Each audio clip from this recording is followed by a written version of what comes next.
Halo teman-teman, kembali bersama channel Berlatih Fisika. Kali ini kita kembali membahas soal-soal impuls dan momentum. Ya, ini bentuk latihan ketiga kita ya. Bagi teman-teman yang baru bergabung dengan channel ini, silahkan tekan tombol subscribe-nya dan jangan lupa tekan loncengnya juga ya. Nah, baik, soalnya seperti ini. Perhatikan gambar berikut. Ini gambarnya ya. Pertanyaannya gini, berapakah besar perubahan momentum jika massa benda itu 0,1 kg? Di sini ditawarkan sebuah gambar dari pergerakan sebuah benda, begitu ya. Nah, jadi ini adalah arah dari pergerakan sebuah benda ya, dengan kecepatan 8 meter per sekon. Mula-mulanya ya, membentuk sudut 30 derajat terhadap bidang, kemudian memantul dengan kecepatan 4 meter per sekon, membentuk sudut 30 derajat. Untuk membahas soal ini, maka pertama yang kita pikirkan adalah momentum itu adalah bentuk sebuah vektor ya. Maka kalau misalkan ada vektor membentuk sebuah sudut, maka jelas harus kita proyeksikan. Vektor itu harus kita proyeksikan ya. Nah, jadi ditanya perubahan momentum. Nah, untuk itu ini kecepatannya, vektor kecepatannya ini awalnya ya membentuk sudut sebesar 30 derajat. Maka kita coba proyeksikan. Jadi ini yang bertanda merah ini keadaan sebelum, dan yang berwarna biru ini keadaan sesudah. Maksudnya dia setelah memantul begitu ya. Setelah terjadi pantulan begitu. Nah, maka kita proyeksikan. Oke. Kita proyeksikan dia kecepatan ini. Nah, kalau di sini membentuk sudut 30 derajat, ya sudutnya letaknya di sini, maka yang di depan sudut itu dialah nanti yang bernilai apa? Sinus, kan begitu ya. Maka VY ya kecepatan awalnya atau sebelum terjadi pantulan ya, kecepatannya itu kita katakan V sinus theta. Begitu ya. Karena apa? Karena sumbu Y ini berada di depan sudut, kan begitu ya. Itu secara matematisnya. Nah, lalu kalau dia sumbu Y-nya itu sinus, sudah pastilah sumbu X-nya itu apa? Kosinus. Oke. Nah, perhatikan proyeksi kecepatan terhadap sumbu Y ini ke arah bawah ya, atau ke arah sumbu Y negatif ya. Kemudian proyeksi X-nya ini, Vx-nya ini ke arah sumbu X positif begitu. Nah, sama halnya seperti keadaan sesudah ini. Kecepatannya ya, karena membentuk sudut juga dia sebesar 30 derajat terhadap bidang, maka kita proyeksikan sama halnya seperti pada keadaan sebelum ini ya. Nah, karena letak sudutnya di sini theta, maka ini bisa kan, kalau di sini theta sudut, maka di sini juga besar sudutnya ya, sama ya, theta juga. Nah, itu ya, berarti kalau di sini sudutnya, maka depan sudut itu adalah sumbu Y. Jadi di sini sumbu Y sebenarnya. Oke, sumbu Y. Maka Y itu juga bernilai sinus gitu ya. Oke. Nah, VY aksennya ini indeksnya saya buat aksen ya. Sesudah ini saya buat indeksnya aksen begitu ya.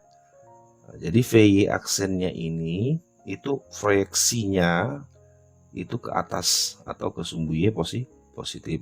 Diberilah tanda positif. Vx aksennya proyeksinya itu adalah ke kanan ya, atau ke sumbu X positif, diberilah tanda positif. Nah, jadi gitu teman-teman. Jadi kalau sudah berbicara tentang vektor, maka kita harus hati-hati dengan yang namanya arah. Karena vektor itu besaran yang memiliki nilai dan arah, ada nilai dan arah. Jadi hati-hati dengan arahnya. Oke, terkhususnya untuk soal momentum ini.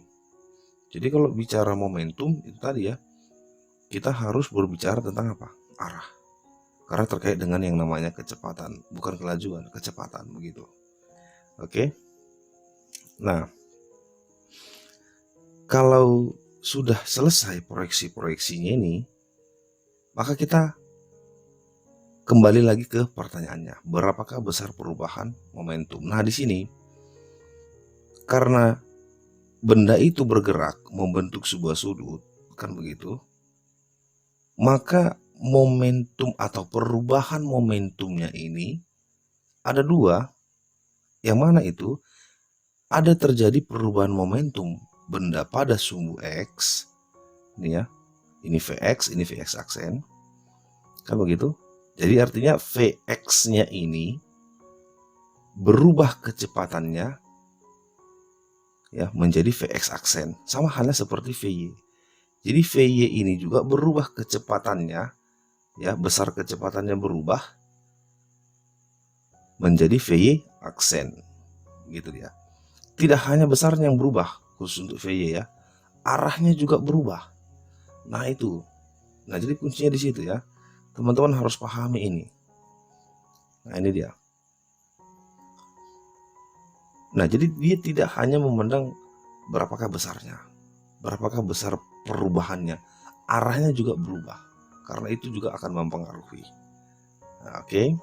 Nah untuk itu kan sudah kita pahami bahwasanya kalau secara matematis ya tertulis begini ya, perubahan momentum itu kan delta P, kan begitu ya. Berarti delta P sama dengan kan gitu kan, momentum sesudah terjadi pantulan, kan gitu ya, dikurang, kan begitu, dengan momentum sebelum terjadi pantulan, begitu dia. Karena ini terproyeksi terhadap X dan Y, maka perubahan momentumnya juga akan terproyeksi juga terhadap sumbu X dan sumbu Y. Maka kita lihat masing-masing dulu ya. Berapakah besar momentum pada sumbu X awalnya ini atau sebelum memantul. Kemudian kita lihat juga berapakah besar nilai momentum X-nya itu sesudah memantul, begitu. Jadi kita lihat masing-masing berapa besarnya. Nah, secara matematis seperti ini ya. Momentum itu kan ada massa, ada kecepatan. Oke. Px sama dengan m dikali Vx. Nah, ini momentum terhadap sumbu X. Maka kecepatannya harus yang terhadap sumbu X, kan begitu. Nah, besarnya apa tadi? Vx ini besarnya sudah ada di kita bahas tadi di sini ya. Vx sama dengan V cos theta. Oke. Maka besarnya menjadi gini. M dikali V cos 30. Kebetulan sudutnya itu adalah 30. Jadi Vx-nya ini kita ganti menjadi V cos 30. Nah, setelah itu kita masukkan angka-angkanya. Ya, kita masukkan angka-angkanya saja. Masanya berapa? 0,1. Kemudian kecepatannya ini V awal ya, kecepatan awalnya ini atau kecepatan sebelumnya itu 8. Oke, kosinus 30. Nah, nilai kosinus 30 itu adalah setengah akar 3, maka hasilnya adalah 0,4 akar 3. Nah, di sini hati-hati teman-teman ya. Vx di sini tadi bertanda positif, jadi sudah benar ya. Nah, ini bertanda positif. Oke.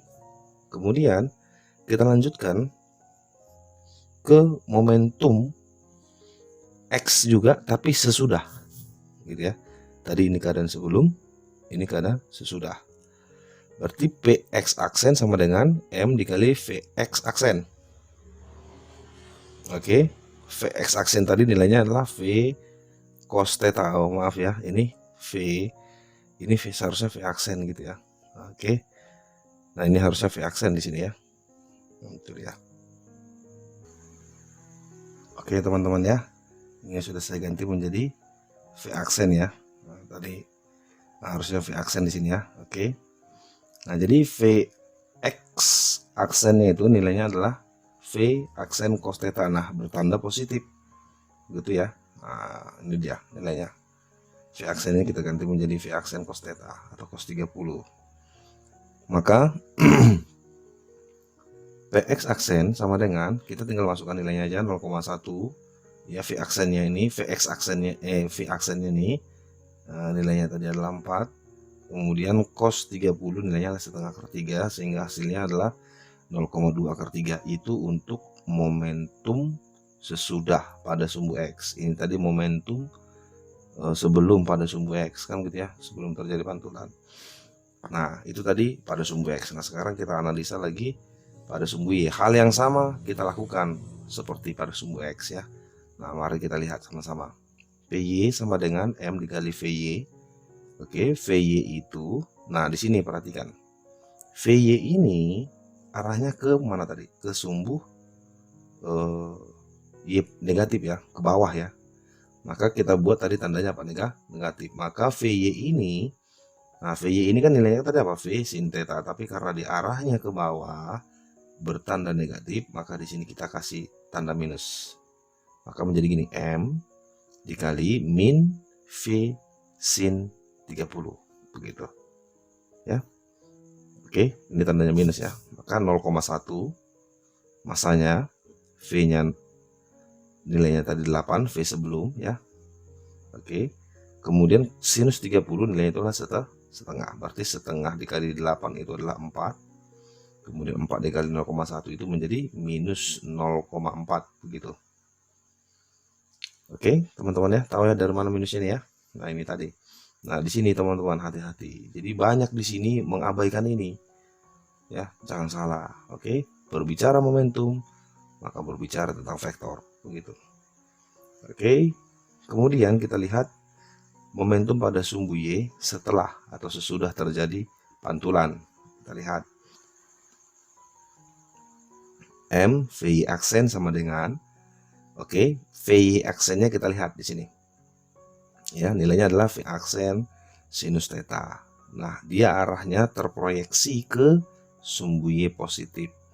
Makanya di sini dikasih atau diberi tanda positif gitu ya. Maka menjadi M V aksen sinus 30. Maka setelah itu kita tinggal masukkan angkanya, masanya 0,1. Kemudian V aksennya ini V aksennya ini tadi besarnya adalah 4 gitu ya, ini 4. Kemudian sinus 30 nilainya adalah setengah, bertanda positif ya. Oke, maka menjadi 4 dikali setengah itu adalah 2, dikali 0,1 menjadi 0,2. Nah, kalau sudah dapat data-datanya teman-teman ya, ini sudah dapat data-datanya, momentum pada sumbu X sebelum, momentum pada sumbu X sesudah, momentum pada Y sebelum, momentum pada Y sesudah. Nah, kalau sudah dapat, maka kita masuk ke perubahan momentumnya. Oke. Nah, perubahan momentum berarti kan gini ya. Delta P itu kan sama dengan P sesudah, momentum sesudah dikurang momentum sebelum. Itu secara matematis. Kan gitu ya, itu perubahan momentum. Nah, sekarang kita lihat satu-satu karena ada dua keadaan ini ya. Satu keadaan pada sumbu Y dan satu pada keadaan sumbu X, maka terjadi perubahan momentum pada sumbu X ya. Maka Px aksen ya sesudah ya, ini momentum sesudah pada sumbu X, kita lihat besarnya tadi adalah 0,2 akar 3 gitu ya. Ya, ini 0,2 akar 3 gitu. Kemudian dikurang dengan Px. Nah, Px ini nilainya tadi berapa? 0,4 akar 3. Jadi gini, 0,2 akar 3 dikurang 0,4 akar 3 itu besarnya adalah minus 0,2 akar 3 begitu ya. Itu perubahan momentum pada sumbu X. Oke teman-teman ya, tahu dari mana ya minus 0,2 akar 3 ya, ini tandanya minus ya. Nah, lalu setelah itu kita lihat momentum pada sumbu Y. Hal yang sama kita lakukan ya, perubahan momentum pada sumbu X seperti pada sumbu X ya. Nah, di sini P aksen berarti momentum sesudah pada sumbu Y ya. Besarnya tadi ini nilainya adalah 0,2 PY aksen ini ya, PY aksen 0,2, lalu dikurang dengan PY, berarti momentum pada sumbu Y sebelum ya, nilainya tadi adalah minus 0,4. Nah di sini perhatikan teman-teman, ini tadi dikurang kan, kurang minus ya, jadi min. Oke, jadi min kalau dikali dengan min itu hasilnya positif, min dikali min hasilnya positif, menjadi begini ya, 0,2 ditambah, jadi ini min dikali min menjadi ditambah 0,4, hasilnya menjadi 0,6. Itu untuk perubahan momentum pada sumbu Y. Nah di sini kan masih terhadap sumbu X dan masih terhadap sumbu Y. Oke, nah untuk mencari besar perubahan momentum yang sesungguhnya, maka kita masuklah ke dalam resultan vektor, begitu ya. Nah ini pada sumbu X dan ini pada sumbu Y. Oke, ketika belajar vektor ya, kita sudah ada bahas di situ. Oke, bagaimana mencari resultan sebuah vektor ya, ketika beberapa vektor itu terproyeksi karena membentuk sebuah sudut, ada terproyeksi terhadap sumbu X dan juga ada terproyeksi terhadap sumbu Y. Maka untuk mencari resultan vektornya ya, menjadi delta P, atau sering kita katakan ini resultan vektor sama dengan kan gitu ya, keadaan pada sumbu X dikuadratkan ditambah dengan keadaan pada sumbu Y dikuadratkan kan gitu ya. Nah sebenarnya sini ada lagi tambah 2 delta PX delta PY dikali kosinus theta. Nah karena dia pada sumbu X dan sumbu Y nya setelahnya itu ya, dia membentuk sudut 90 derajat, maka bisa kita abaikan tadi tuh. Karena apa? Karena nilainya cos 90 itu 0 ya gitu. Oke. Nah maka perubahan momentumnya itu bisa kita buat dalam begini, akar delta PX kuadrat ditambah delta PY kuadrat sama dengan, nah kita tinggal masukkan angkanya. Delta PX nya itu tadi besarnya adalah minus 0,2 akar 3 ini ya, minus 0,2 akar 3 dikuadratkan ya. Oke, ditambah dengan 0,6 ya, delta PY nya ya dikuadratkan. Maka secara matematis hasilnya seperti ini. Jadi saya harap teman-teman mengertilah ini perhitungan ini, masa ya, jangan ada lagi teman-teman yang tidak mengerti menghitung ini ya. Nah minus dikuadratkan menjadi positif ya, 0,2 dikuadratkan menjadi 0,04. Oh ini maaf teman-teman, ini kok ada nolnya ya. Oke teman-teman ya, ini sudah saya ganti ya menjadi 0,04 ya. Nah, akar 3 itu dikuadratkan itu nilainya menjadi 3 ya. 0,6 itu dikuadratkan menjadi 0,36. Oke, hasil kalinya ini 0,04 kali 3 itu menjadi 0,12 ya, ditambah dengan 0,36, ini hasilnya adalah akar 0,48. Nah sebenarnya ini sudah terjawab teman-teman ya. Nah tapi karena optionnya dia mintanya dalam bentuk seperti ini ya, yang mana salah satu dari sini, maka ini harus kita sederhanakan gitu ya. Oke, 0,48 itu kira-kira sederhananya berapa ya teman-teman ya? Coba pikir bentar dulu ya. Oke, jadi akar 0,48 itu kita bisa pecahkan menjadi begini ya, supaya ada yang bisa dikeluarkan dari akar ini gitu ya. 0,16 dikali 3. Jadi 0,16 dikali 3 itu sama artinya dengan 0,48. Nah 0,16 ini ya teman-teman ya, ini bisa dikeluarkan dari akar ya. Oke, atau akar dari 0,16 ini adalah 0,4 ya, 3-nya tetap dalam akar ya, karena tidak bisa kalau dikeluarkan dari akar nanti dia atau diakarkan 3 itu dalam bentuk pecahan ya. Nah soal tidak minta seperti itu gitu. Oke, nah ini menjadi 0,4 akar 3 begitu teman-teman ya. Maka dengan seperti itu ya, maka jawabannya itu adalah C ya. Kita lihat ini opsinya ya. Maka jawabannya ini adalah cacing 0,4 akar 3 kg meter per sekon. Baik teman-teman, demikianlah penjelasan dari soal itu, soal yang kita lakukan ketiga ini ya, masih tentang impuls dan momentum ya. Soal ini sengaja saya tawarkan karena banyak pertanyaan dari teman-teman yang lainnya ya, bagaimana mengerjakan soal-soal momentum itu ketika membentuk sudut, katanya seperti itu. Nah, ini kita tawarkan begitu ya. Nah, jadi dengan seperti itu teman-teman ya, pemahamannya ketika Anda melihat soal tentang momentum begini yang membentuk sudut, maka teman-teman harus ingat bahwasanya oh ini vektor, maka vektor itu harus diproyeksikan seperti itu. Oke teman-teman, jadi bicara momentum maka bicara vektor, bicara kecepatan maka kita bicara vektor, begitu teman-teman ya. Jadi mudah-mudahan video ini bermanfaat, mudah-mudahan teman-teman semakin paham ya dengan konsep-konsep impuls dan momentum.